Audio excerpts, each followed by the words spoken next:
퇴근 후 천근만근 무거워진 몸을 이끌고 집에 들어옵니다. 따뜻한 물로 샤워를 하고 편한 옷으로 갈아입은 뒤 배달시킨 음식을 세팅합니다. 그리고 리모컨을 집어듭니다. 넷플릭스, 쿠팡플레이, 유튜브까지 수천 개의 새로운 드라마와 영화가 화면을 가득 채우며 나를 보라고 유혹합니다. 화려한 예고편과 썸네일들이 눈앞을 스쳐 지나갑니다. 하지만 당신의 손가락은 결국 가장 익숙한 그곳에서 멈춥니다. 이미 대사를 외울 정도로 수십 번은 본 무한도전 레전드 편.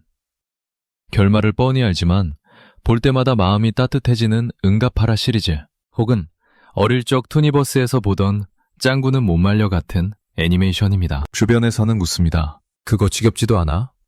맨날 본 것만 또 보고 또 보고 새로운 것 좀 시도해봐. 스스로도 가끔은 의문이 듭니다. 남들은 매주 쏟아지는 화제작들을 챙겨보며 트렌드를 따라가느라 바쁜데 왜 나는 몇 년 전, 아니 10년도 더 된 드라마만 붙잡고 있는 걸까? 내가 너무 현실에 안주하는 건 아닐까? 혹은 새로운 것을 받아들이지 못하고 도태되고 있는 건 아닐까 하는 막연한 불안감이 들기도 합니다. 마치 고인물이 되어가는 것 같은 찜찜한 기분을 지울 수가 없습니다. 하지만 안심하십시오. 당신은 변화를 거부하거나 뒤처지고 있는 것이 아닙니다. 심리학과 뇌과학의 관점에서 보면 당신은 지금 가장 치열하고 효율적인 에너지 보존 전략을 실행하고 있는 중입니다. 불안하고 시끄러운 세상에서 소중한 뇌를 보호하고 방전된 배터리를 충전하기 위해 당신의 무의식이 내린 가장 스마트한 처방전이 바로 재시청이기 때문입니다. 오늘은 우리가 왜 익숙한 콘텐츠를 반복해서 찾는지, 그 안에 숨겨진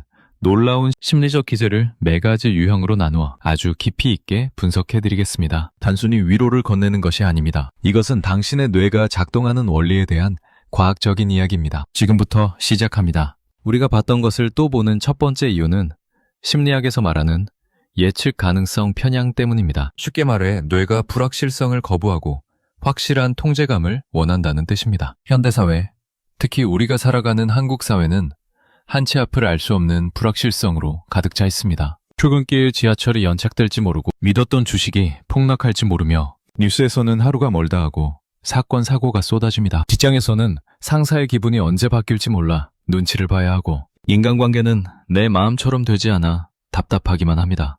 이런 환경에서 우리의 뇌, 특히 공포와 불안을 담당하는 편도체는 항상 비상경보를 울리고 있습니다. 언제 무슨 일이 터질지 모르니 긴장에 대비해 라고 끊임없이 신호를 보냅니다. 이런 긴장 상태로 하루를 보낸 뇌에게 결말을 모르는 새로운 드라마는 즐거움이 아니라 또 하나의 스트레스입니다. 주인공이 죽을지도 모른다는 긴장감, 범인이 누구인지 추리해야 하는 피로감, 다음 화가 궁금해서 잠 못 들게 하는 서스펜스는 지금 당신에게 필요한 것이 아닙니다. 당신의 뇌는 더 이상의 자극을 감당할 여력이 없습니다. 이미 현실이 충분히 스릴러이고 서스펜스이기 때문입니다. 이때 이미 결말을 아는 드라마나 시트콤은 완벽한 안전지대가 됩니다. 당신은 저 문이 열리면 누가 들어올지 알고, 박명수가 호통을 치면 유재석이 어떻게 받아칠지 이미 알고 있습니다. 주인공이 위기에 처해도 결국은 행복하게 끝난다는 것을 알기에 마음 졸일 필요가 없습니다.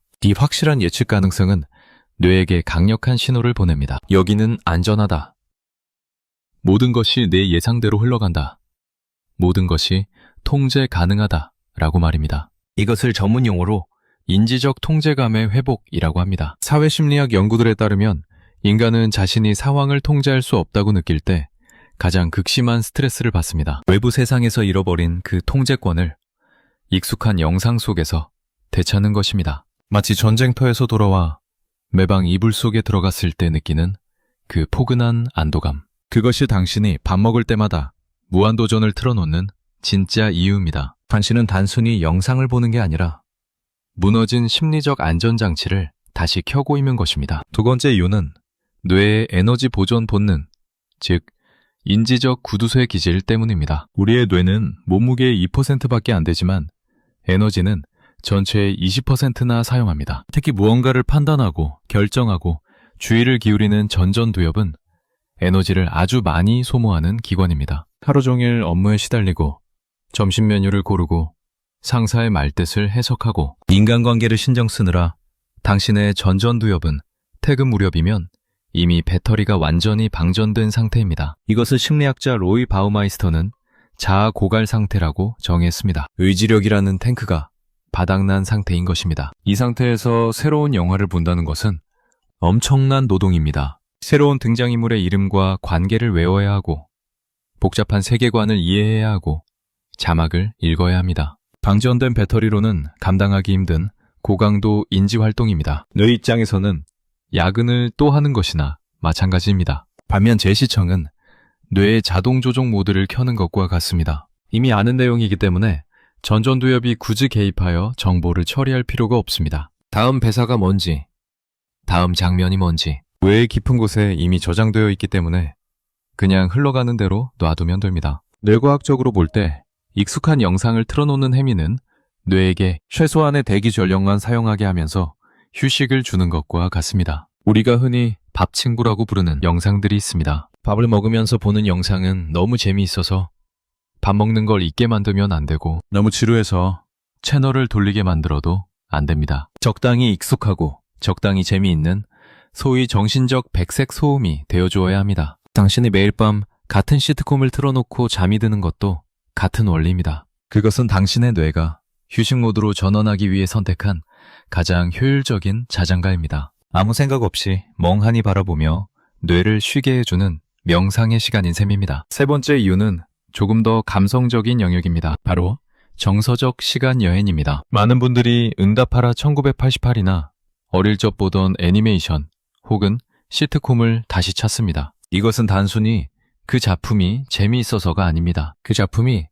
당신을 과거의 어떤 시점으로 데려다주는 강력한 타임머신이기 때문입니다. 사우스햄튼 대학의 심리학 연구팀은 향수, 즉 노스텔지어가 인간의 심리적 면역체계 역할을 한다고 밝혔습니다. 현재가 힘들고 외로울 때 우리는 과거의 따뜻했던 기억을 불러와 자신을 위로하고 지지할 힘을 얻는다는 것입니다. 과거에 좋았던 기억이 현재를 버티게 하는 버팀목이 되어주는 것입니다. 당신이 10년 전 즐겨보던 드라마를 다시 켤 때 뇌는 단순히 줄거리만 기억해내는 것이 아닙니다. 해마와 편도체는 그때 그 드라마를 함께 보던 가족들의 웃음소리, 시험 기간에 몰래 보던 짜릿함, 혹은 첫사랑과 함께 영화관에서 맡았던 팝콘 냄새까지 생생하게 복원해냅니다. 그 당시의 공기와 온도 감정을 통째로 불러오는 것입니다. 주변을 보면 이런 분들이 많습니다. 돌아가신 부모님이 그리울 때마다 같이 보던 옛날 주말 드라마를 본다거나 취업 준비로 자존감이 바닥을 칠 때 짱구는 못 말려를 보며 아무 걱정 없던 초등학생 때로 돌아간 기분을 느낀다는 사람들입니다.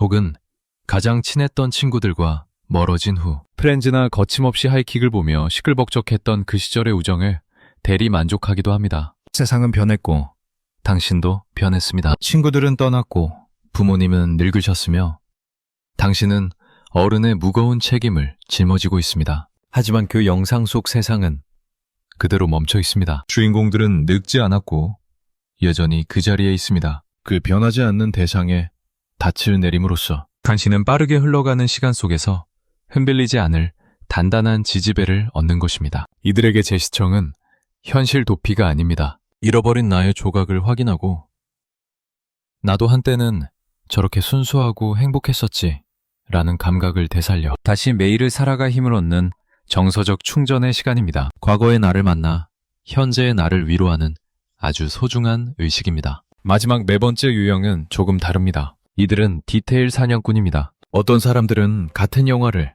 10번, 20번 봅니다. 단순히 편해서가 아니라 볼 때마다 새로운 것을 발견하기 때문입니다. 처음 볼 때는 스토리를 따라가느라 바빴지만 두 번째 볼 때는 배경음악이 들리고 세 번째 볼 때는 배우의 미세한 표정 연기가 보이고 네 번째 볼 때는 감독이 숨겨놓은 복선이 보입니다. 다섯 번째 볼 때는 지나가는 행인의 옷차림까지 눈에 들어옵니다. 시카고 대학의 크리스트 L. 알렘 교수는 재소비 연구를 통해 사람들이 같은 콘텐츠를 반복 소비하면서 새로운 통찰을 얻고 자신의 성장을 확인한다고 설명했습니다. 이것을 적극적 재감상이라고 합니다. 이것은 마치 좋아하는 노래를 반복해 듣는 것과 같습니다. 우리는 좋은 노래를 한 번 듣고 다 알았으니까 이제 안 들어라고 하지 않습니다. 들을 때마다 멜로디가 좋고 가사가 새롭게 다가오기 때문에 계속 듣습니다. 들을 때마다 내 기분에 따라 다르게 들리기도 합니다. 명작 영화나 드라마도 마찬가지입니다.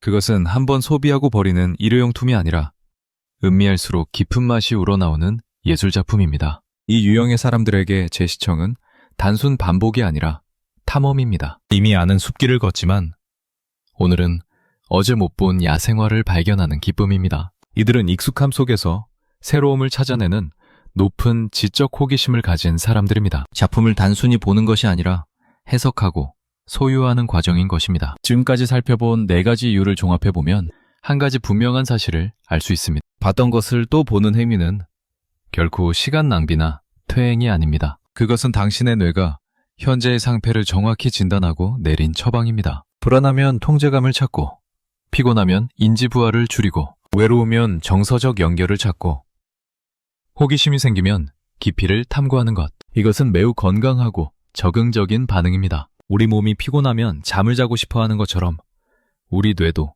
필요한 것을 요구하고 있는 것입니다. 그러니 이제부터는 내가 너무 현실에 안주하는 건 아닐까 하는 걱정은 내려놓으셔도 됩니다. 오히려 이 기제를 의식적으로 활용해 보십시오. 유독 스트레스가 심하고 세상이 내 뜻대로 되지 않는 날에는 망설이지 말고 당신만의 힐링 프로그램을 트십시오. 그것을 현실 도피라고 부르는 대신 심미적 안전가옥으로 들어가신다고 생각하십시오. 1시간 동안 충분히 안정감을 느끼고 나면 다시 현실을 마주할 에너지가 생길 것입니다. 그곳에서 충분히 쉬어야 다시 밖으로 나갈 수 있습니다. 또한 억지로 유행을 쫓지 마십시오. 남들이 다 본다는 최신 넷플릭스 시리즈를 안 봐도 괜찮습니다. 대화에 끼지 못할까봐 혹은 뒤처질까봐 억지로 에너지를 써가며 볼 필요는 없습니다. 당신의 여가 시간은 노동의 연장이 아닙니다. 오직 당신의 뇌가 원하는 방식대로 쉴 권리가 있습니다. 남들의 속도에 맞추지 말고 당신의 속도대로 즐기십시오. 마지막으로 제 시청을 통해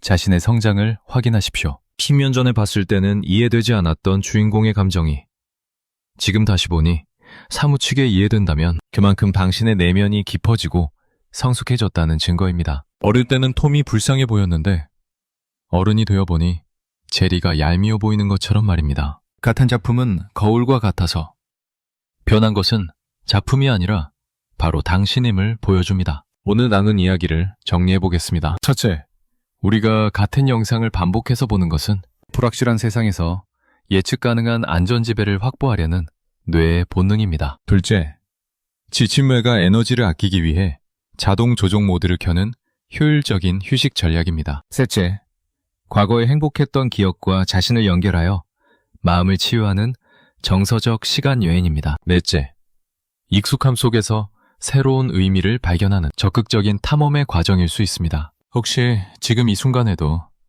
밥 먹을 때 뭘 볼지 고민하다가 결국 또다시 거침없이 하이킥이나 무한도전을 검색하고 계시지는 않으신가요? 괜찮습니다. 그것은 당신이 현실에 안주해서가 아닙니다. 치열한 하루를 보낸 당신에게 뇌가 보내는 가장 다정한 위로의 신호입니다. 오늘 밤은 불안함 없이 당신의 가장 오랜 친구 같은 그 영상을 틀어놓고 편안하게 쉬시길 바랍니다. 오늘의 이야기가 도움이 되셨다면 구독과 좋아요 부탁드립니다. 여러분의 작은 응원이 더 좋은 영상을 만드는데 큰 힘이 됩니다. 편안한 밤 되십시오.